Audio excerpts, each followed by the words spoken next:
a minute or two after 1 o'clock now, so we're trying to keep on schedule for the hawk release event. Welcome, everybody. Welcome to the Pack Monadnock Raptor Migration Observatory. Can everybody hear me okay in the back? In the front? Yes. Okay.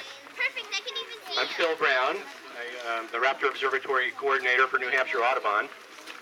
And this site is one of 2 Raptor observatories that we run in New Hampshire. This site is 11 years old. This is the 11th fall season that we've been keeping official raptor migration data all fall long. The season started off as being September 1st to mid-October, and we gradually grew that to mid-November. So that's our full period now. We spend 2.5 months here. Every day we have either a staff person, Katrina Fenton is our staff naturalist this year, returning, and or we have a volunteer filling in. So we have a great crew of volunteers, and I'd like to thank them all here, many of whom are wearing these hawk hats, which are special sponsorship hats of the project. So we're really a volunteer-driven Raptor Observatory, and a really unique place. Yeah. Thank you all. A couple of our volunteers are back behind the tables. They're selling shirts, they're selling silhouette guides and hats to help support the project. And we also have many in the audience here who can help answer questions. So New Hampshire Audubon is a statewide organization. Are anybody members here? Just curious, show of hands. All right, well, quite a few of you are members. That's great to hear it.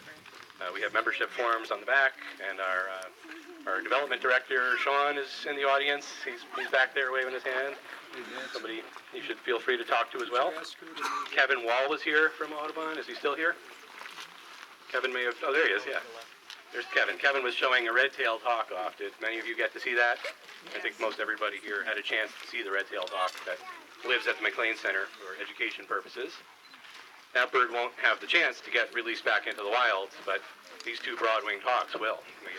We have a 2-for-1 today. I didn't expect 2, but broad-winged hawks are very numerous in New Hampshire in the fall, in the summer months, and they're migrating now in big numbers in the fall. I'll tell you about them in a little bit. First, I wanted to give Katrina Fenton a chance to say a few words, but maybe this isn't the best moment. She's seeing a raptor right now, and she can't. I'll turn it over to Julie Brown, and she can say a few words. Julie is a former. She was the former Katrina back in 2010 and 2009, right? One of those years, I don't know, but I think it was the best job in the world. It's a lot of fun, and I work for the Hawk Migration Association in North America now, Humana, and I just wanted to say that this is the first day of International Hawk Migration Week, which is a Humana event. All right. And so for the next week, across the continent, we're celebrating this event. And sites are having Hawk Watch festivals, they're having ID workshops, and you name it, live bird displays. Teething money. And so this is just what it's all about. I'm so excited to see all these people because it's just an event to get people out enjoying nature and enjoying raptor migration. So thank you for being here. And I also just wanted to add that in addition to being an incredible outreach education project, all these data that are collected go into hawkcount.org, which Humana manages. There's a broadwing heading to South America. And so all these data go into our database, and with 200 or so other sites. Oh, great. Another broadwing. And so all this data becomes part of this incredible database. And we'll actually, since we have 10 years of data now, this is our 11th year, we'll be able to use all these numbers of the past 10 or 11 years, and they'll go into our Raptor Population Index project. And so every other year, my organization analyzes all the data across the continent and figure out we can make estimates on how raptor populations are doing. So it's more than just education. This is just really great research we're doing. So I will. There's a merlin diving on Broadway. A merlin diving on some broadwings up there. See the small speck to the left of the broadwing. Oh yeah. I am a bear. I see.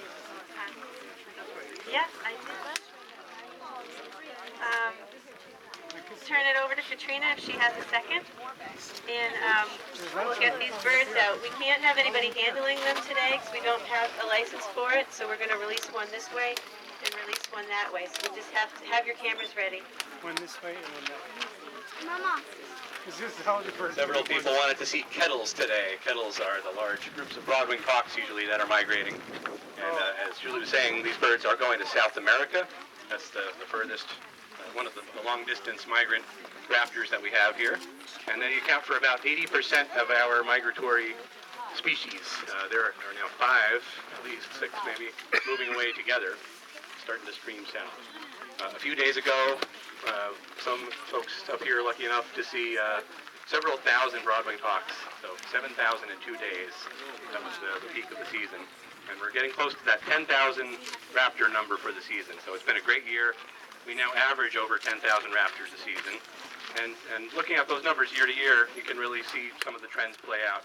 Bald eagles, peregrine falcons have both been increasing as breeding birds, as threats in the environment become lessened.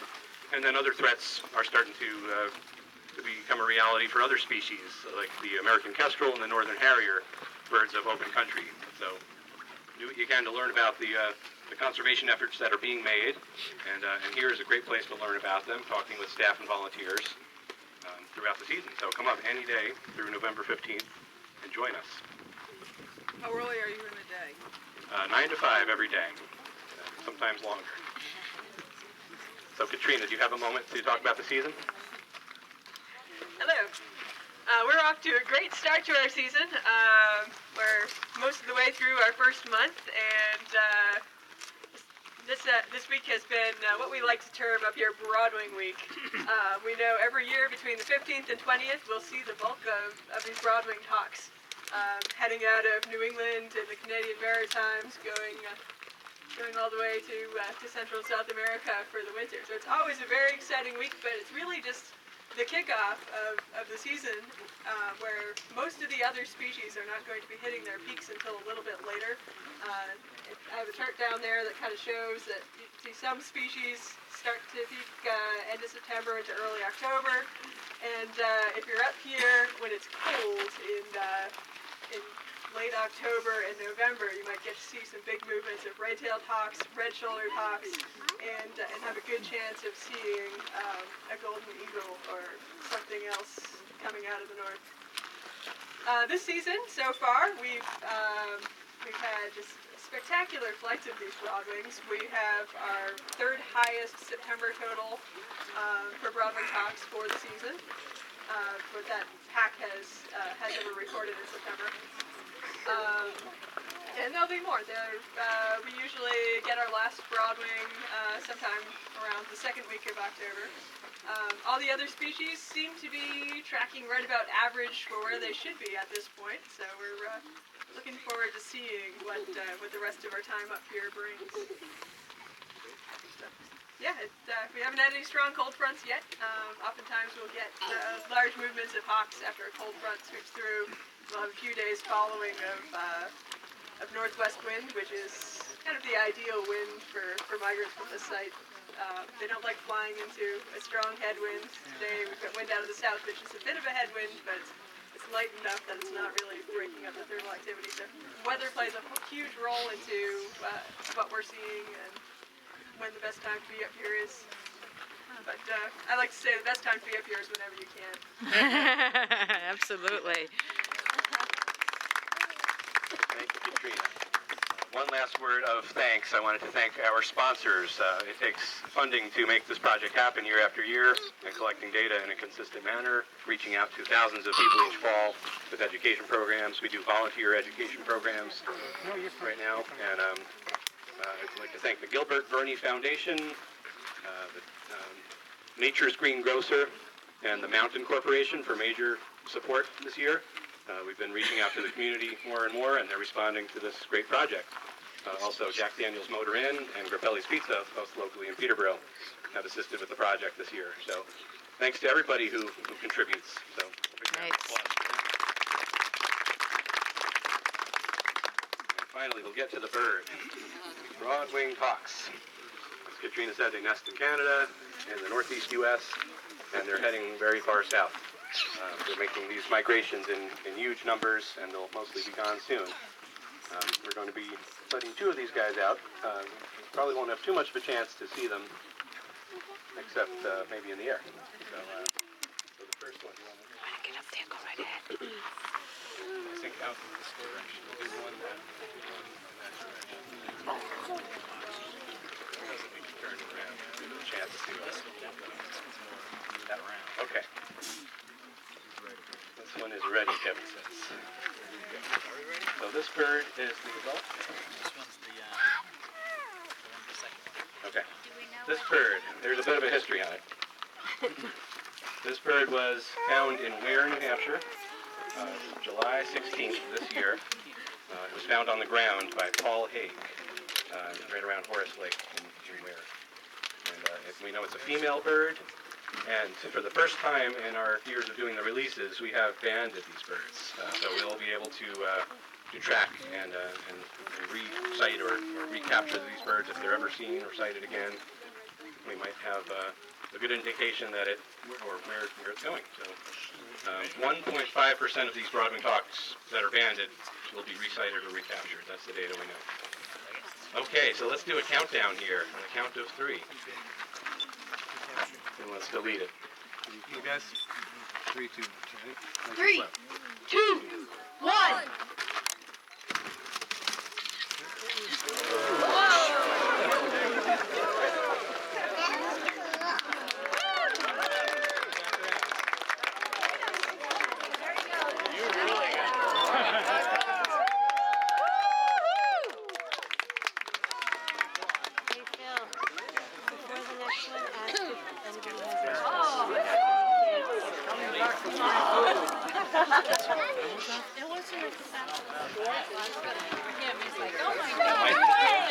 Good job.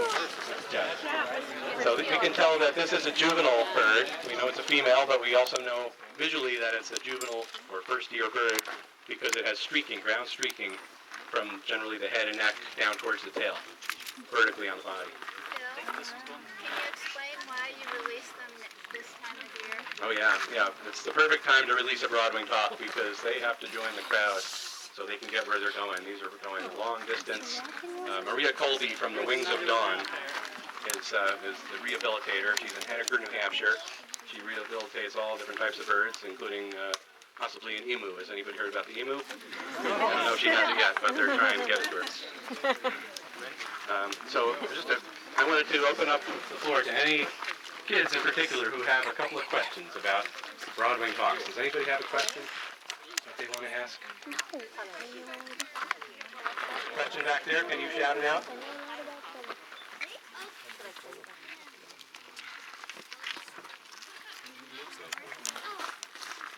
What color was it? They are brown on the back and pretty white below, but they have brown streaks. So yeah, you can take a look at these pictures later on up here.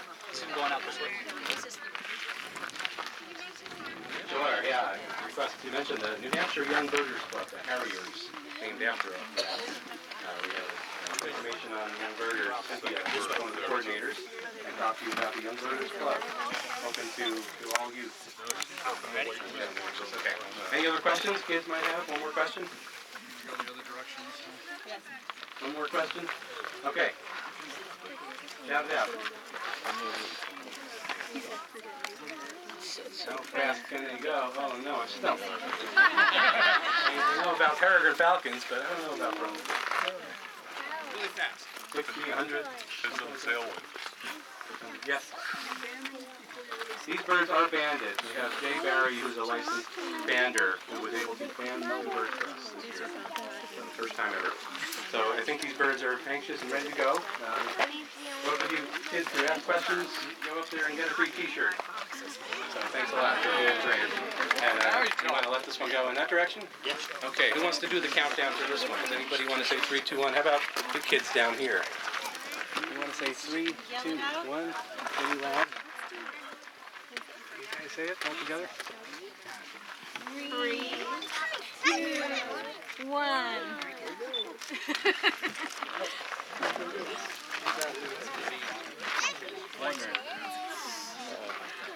That's no experience.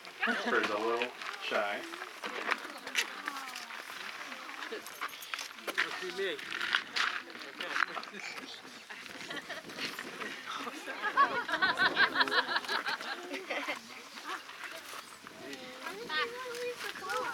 was thinking about it.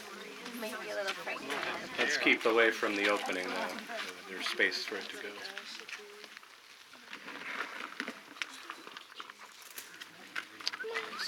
I should mention this is the adult female bird that collided with the vehicle and was captured on September 14th, so it's only a few days in rehabilitation. And it was captured by CO If it sees you, it might not Elaine out. Brown He's looking at you. in Atkinson, New Hampshire, the southern tier of the state. Well, Maria's an experienced rehabilitator, so we're sure that she has a pretty good sense of when these birds are ready. But they're all... Or not. There it goes. Look for this bird's black and white banded tail. Good luck. Doesn't he get a round of applause too?